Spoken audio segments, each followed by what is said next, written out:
Hello, welcome to BPM with your boy Alstalio and my special guest today, Laney. Hey, how's it going? Hello, everybody. Did I Lane pronounce your name? Kawaoka. Yeah, that's Simple Passive Cashflow.com is the important part. That's the important URL. Are you do you have a Japanese heritage? That's correct. That's correct. Then Genki. I've been dabbling a bit in the Japanese language. I don't know how to speak Japanese. You don't know how to speak? Oh, no. Okay, no problem. That's all right. Then we'll stick to the good old fashioned English then. Yeah. So you're a very decorated individual. What I'm interested in is because obviously you've achieved quite a lot in your short life. What was your childhood like? Yeah, so I kind of got brought up in a household to be very frugal with your money, study hard, go to college, and work at a job for 40, 50, 60 years and hopefully retire. Okay. But started investing in real estate after I saved up to buy a house to live in, and never looked back after that. We do passive cash flow investing, so you need money to invest, but we take 20% down payments and we buy properties that are cash flow positive, and we just rinse, wash, repeat, keep doing it again and again and again. Okay, that's awesome. Because like I said, I was reading your obviously biography, and I was thinking to myself, wow, you've somehow amassed a collection of 4,500 units. Is that correct? 4,800 now today, but today it's easier. In the beginning, it's hard, right? When you're buying your first few properties. Yeah. That's really when it's the hardest. Yeah, because I guess like I don't know, I'm interested in investing as well. That's why I actually got you on the show. Not real estate though. I thought more about stocks, trading, cryptocurrency, the popular stuff at the moment. And I was thinking to myself, like, I can't scrape 2 pennies together to actually afford to let's say buy a house. No, never mind investing in the stock market. Sorry.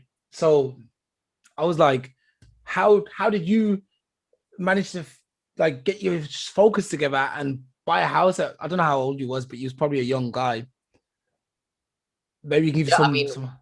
We there are a lot of strategies, no money down, all this stuff. We don't do that, right?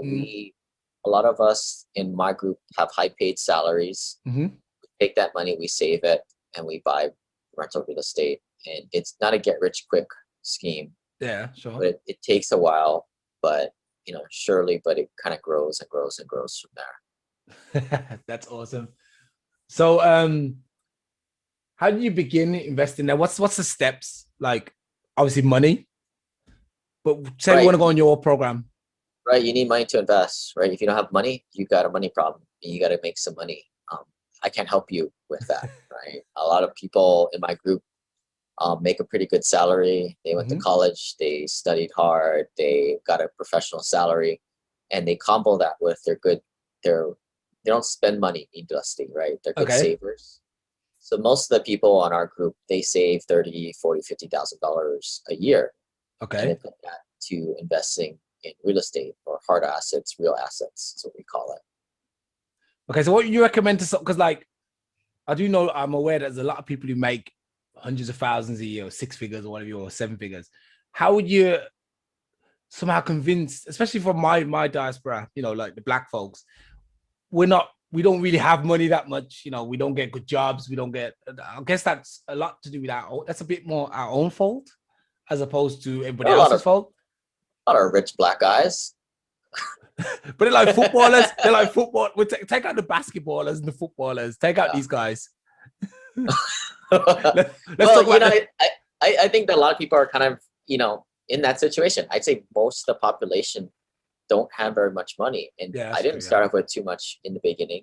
But the important thing is to you make money, right? If you don't make money, I can't help you guys, right? So you gotta make, you gotta have a job, right? You gotta make money or run a business, do whatever, right? But then, you spend money, right? You buy things, you buy food, shelter, clothing, some fun things, an iPhone.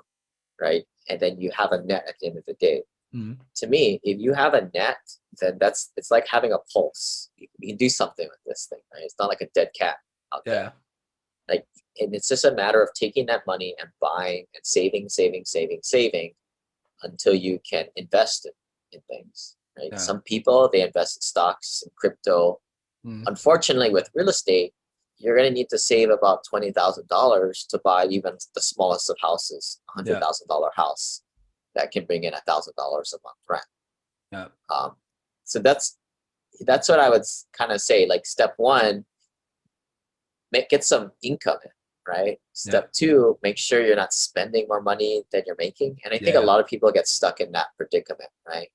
But if somebody's past step two, I can work with them, right? It's just going to take a while. Somebody's only able to save maybe $1,000 or $5,000 a year. All right, well, it's going to take them 4 or 5 years to save up 20 grand, but then they get on that escalator, right, and start buying real estate. Yeah. Yeah, I think that 20, to be honest, like 25, I think, I'm trying to think, 20,000 is, that's not really a lot of money. So it's doable. It's doable, right? And it might take people 4 years to save, 2 years to save, but that's the name of the game. Like, taking your savings and putting it to investments that make you more money is the goal. That's it. It's basically the whole idea that you got to make your money work for you. Is it basically? Right. And it's going to take a long time, right? I mean, you're going to need $1 million+ working for you to not do anything. Yeah. It's not a get rich quick thing, but it works, right? And I think it goes like, when I first bought my first property in 2009, I didn't buy my next one until a few years later. Okay. But it's obviously grows very exponentially, like a hockey stick. It snowballs, isn't it? Yeah. So explain me the counterintuitive wealth rules to rich. Yeah, so I think one of the big things is, they tell you to investing in retirement accounts and a lot of mutual funds, but unfortunately, those are the things that I think hurt most people. Yeah. Those things they're retail investing products, high fees, and that ultimately is the reason why most people take so long to retire. And I learned this very early on. When I had a rental property, I was making like 20-something% plus on my money. And I was like, well, why the heck am I going to put in this 401k thing, make 8 to 10% up and down like a roller coaster? Right. And this is where I realized the whole system is engineered to kind of keep people working. Sure. Retail investments. Yeah. So I like the whole idea of like buying a house, because I'm actually for the idea of buying a house, because I'm like, if I'm going to pay rent all my life, I might as well put that money into an asset. But obviously, so yeah, that's a big misnomer, right? Like, I'm not a big fan of buying a house to live in, because when you buy that thing, it's not an asset. An asset makes you money. A rental property makes you money because now it's a business. It's making a tenant in there. When what's in your house is not doing jack. That's true. So don't buy it, in my opinion. But I think most people should buy a house to live in, because most people are really bad with their money. Yeah. Like, most people need a savings account. So that's what the house is. It's kind of like a forced piggy bank. Yeah. But for those people who are financially responsible with their money, able to save at least a few $1,000s every year, don't take that big down payment, plop it in a house and make nothing. Take that down payment and buy 3, 4, 5 houses. Or there's 3 or 4 families making, paying down your mortgage for you, getting your equity built up for there. Yeah. I wish I would have knew that 15 years ago. Well, you bought your house already? Well, I got kind of lucky and we inherited the house. So, but we live in it, and that's the bad thing. But I'm trying to figure out. Every day you can sell it. That's the truth. Every day you don't sell it is another day you chose to buy it. Do you think it's worth me selling a house that I inherit, or does it make sense for me to rent it out? What is it? If you would have sold it, how much would you purchase it for? Or how much would it sell for today? I think a good 200. how much would it rent if somebody rented it from you? How much would you be able to get? I think there's 2 apartments in it, so I'm guessing around 1,100, maybe. Okay, so 1,100 divided by $200,000 is approximately 0.5%. So we want to buy properties that are 1% or higher. Okay. So for your property, I would unload that thing personally. Okay, just sell it. Yeah, Just put it in the sell bin. it. Sell it and buy properties that actually are 1% rent to value ratio or higher. See, So again, you take the monthly rent price divided by the purchase price to get that rent to value ratio. Right. That's pretty smart, actually. I never really thought about it like that, but you just give me like a nugget where I think to myself, actually, that's really smart. I could sell this house and probably buy, say, 4 apartments for 50 or 60 grand. Yeah, and that's another thing that we work on a lot is like this concept called return on equity. Because right now, how much if you would have sold it, do you have a debt on it? Do you have a loan on it? No, it's paid off. Okay. Well, yeah, you could probably buy 6 or 7 houses. Really? With that money, right? Now you're speaking my language. Well, maybe not where I live, but maybe like in America, if I did an offshore like investment. Yeah. Where do you live now? I live in Germany at the moment, so. Okay. Yeah. So I think this is what's nice is about America. America has the best loans. Yeah. And it has the best rent to value ratios. Asia, Europe, Australia, really bad rent to value ratios. Yeah. It's expensive. It's really expensive. The house prices are like flying through the roof. And then to rent, you could be easily buy 1,000, 2,000 euros a month just renting. And then you might as well buy the house. But that's a counterintuitive way that's the counterintuitive way we think. It's like we don't look at it like, oh, rent's throwing money down the tube. You know, and that's another like, you know, you don't take financial advice from people who are not financially free. That's true, yeah. If it's your mom and dad and your buddies telling you that, you should probably scratch your head, sort of thing. But yeah, I mean, like I rent, man. You rent? It's financial. Yeah, makes sense. Why would I want to buy? But you own what you rent out, isn't it? Yeah, I will only own something if I rent it out because then it's an asset. Okay. I think I heard, was it Cardone or someone said something like that, this as well? Cardone, Grant Cardone, you know him for sure. Yeah, I mean, it's just numbers, right? Yeah. If you're putting money into a property, it better make you money. But right now, you get 200 grand of your money not doing jack for you. Yeah. Right? It's like you're trying to fight a war, but you have the 200,000 soldiers doing nothing. They're just smoking pot, drinking beers in the barracks right now, right? Yeah. Like get them doing something. Okay. Not doing anything. That's true, man. You're working harder for your money than your money is for you right now. Yeah. For those 200 grand of it right now. I like it, man. But that, you know, that's like everything we're not told, right? Yeah.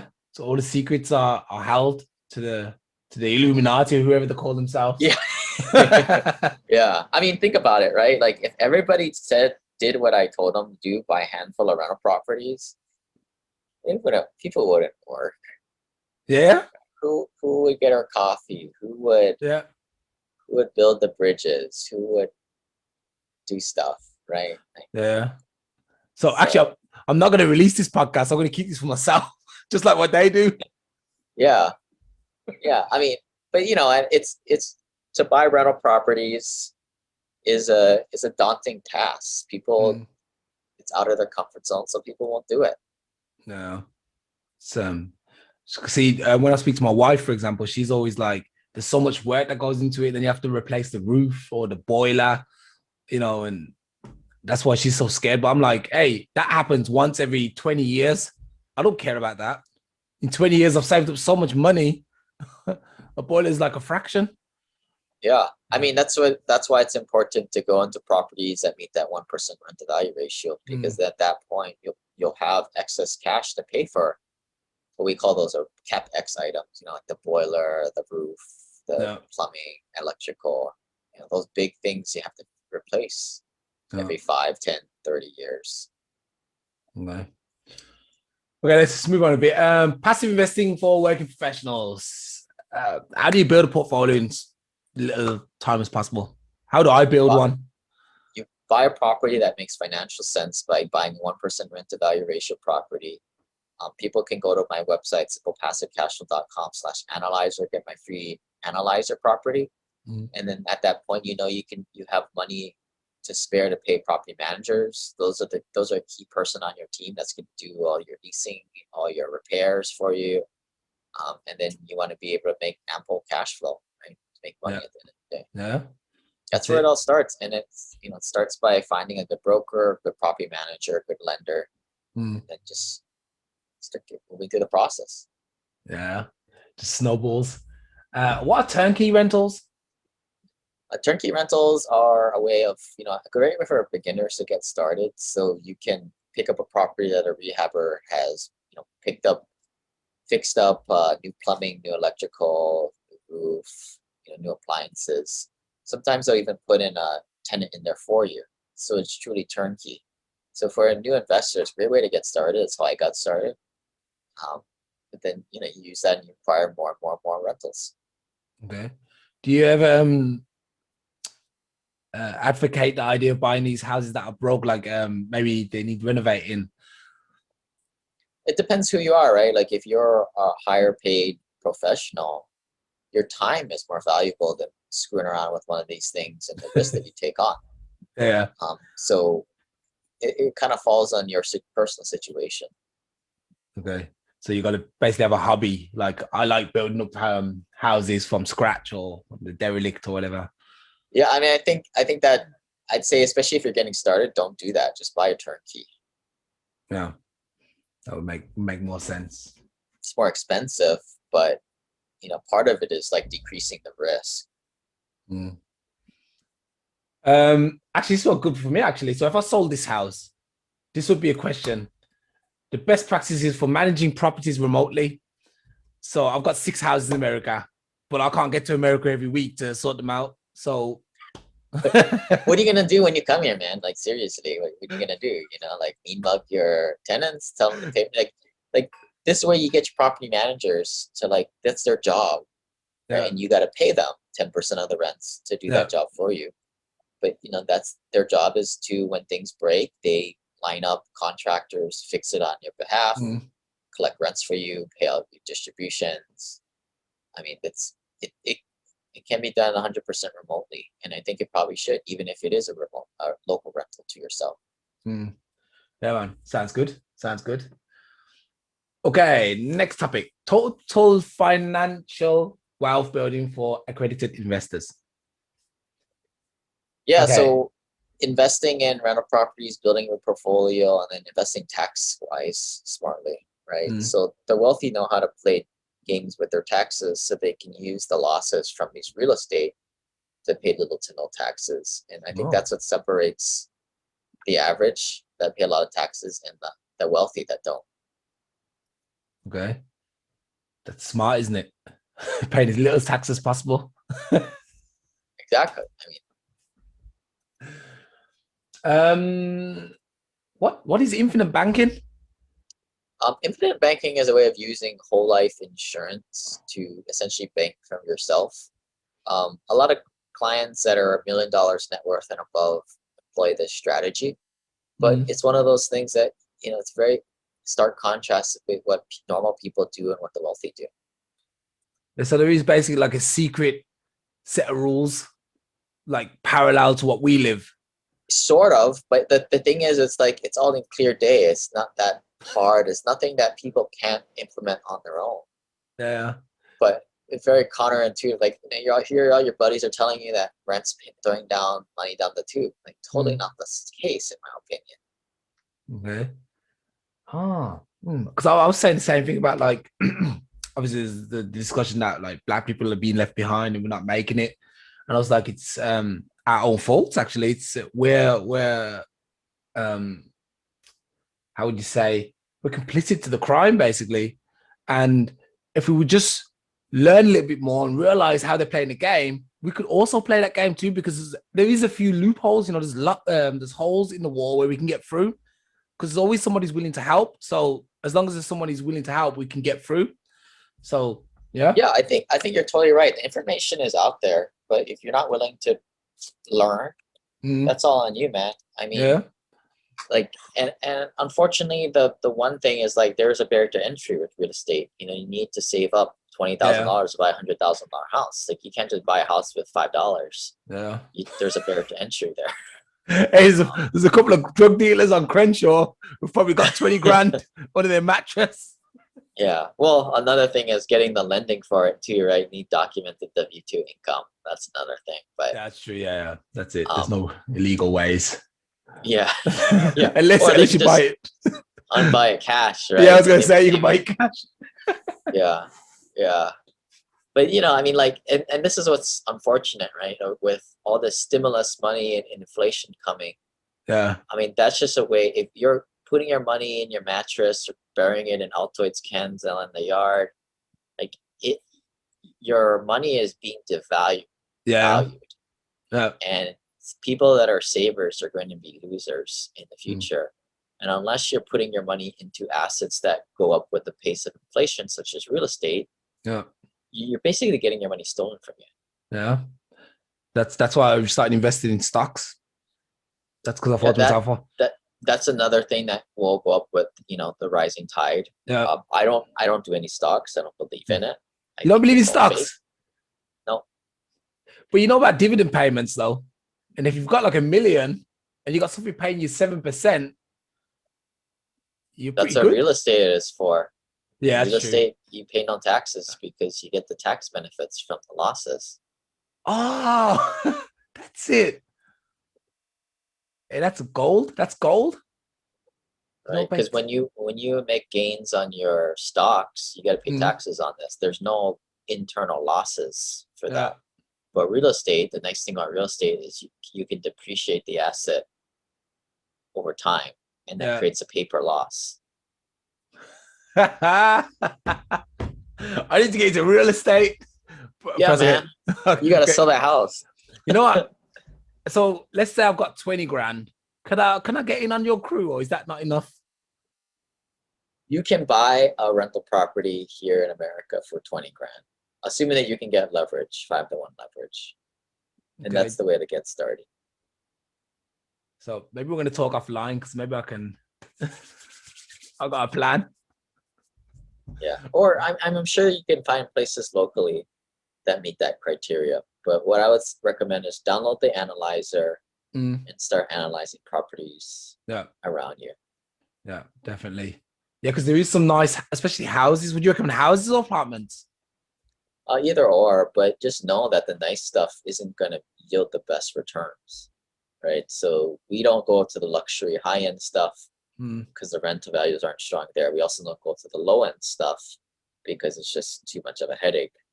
But there's a nice sweet spot in the middle. You know, we call it workforce housing, kind of housing that caters to the lower middle class. And here in America, that's rents anywhere from $700 to $1,200 a month rent. Oh, okay. So there's okay. That's what we need to do. Yeah, that's what I need to do, so I can retire. I want to retire in 2 years. Everybody wants to, but you need a plan, man. Yeah, I mean, I got a plan.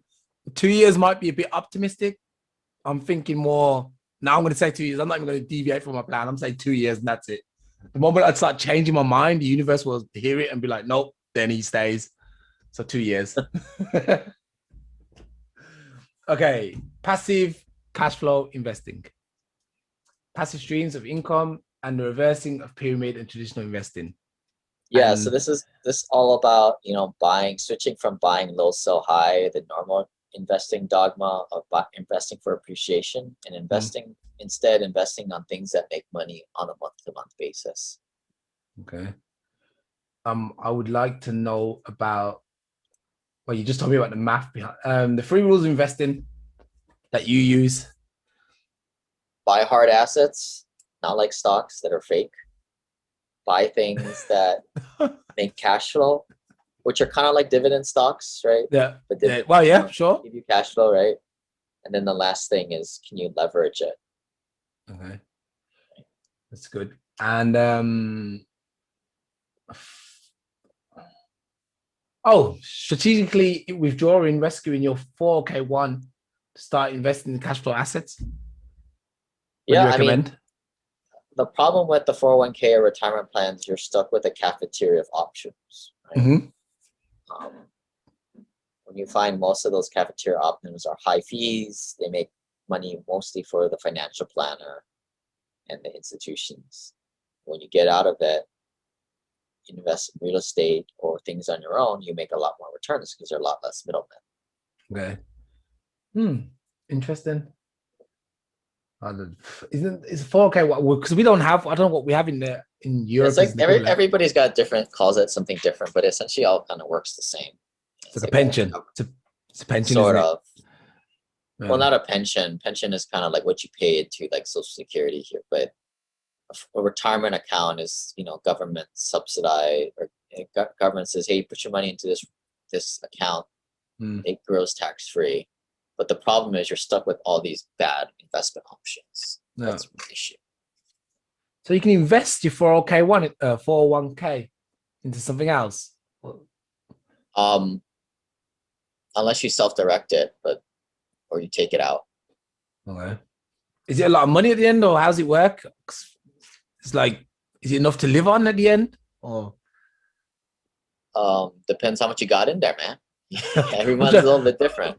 I'm trying to figure, because it seems like everyone seems to have one. But I'm like, do you get like, is like everyone pays the same amount, or do you have to put in like, if someone puts in $1 million every month, or I don't know? It's all what you put in, what you take out of your paycheck. Okay, cool. All right, so are you living in Hawaii now? Yes. And how's it down there? It's gone well. Yeah. Sunshine and rainbows. Yeah, I've been to Hawaii. I love it. It's one of the best places on the planet. Really, it's great. One day I want to go back when I get some time, and when I can decide to do the flight again. It's like 15 hours long. All right, cool. Then, in closing, let me know where we can find you, how we can. Yeah, check out the Simple Passive Cashflow podcast, and check out my website, simplepassivecashflow.com. Thanks for having me. Yeah, no problems. And this is the guy if you want to make some money, get in touch with this guy. He knows what he's doing, and he's gonna help me for sure in the future, I hope. Yeah, because I need to buy some properties. Yeah, you gotta sell your property. Yeah, that's the first thing I'm gonna do. Actually, I'm gonna sell this place and then buy 5 from it. All right. Laney, we'll talk again. Bye.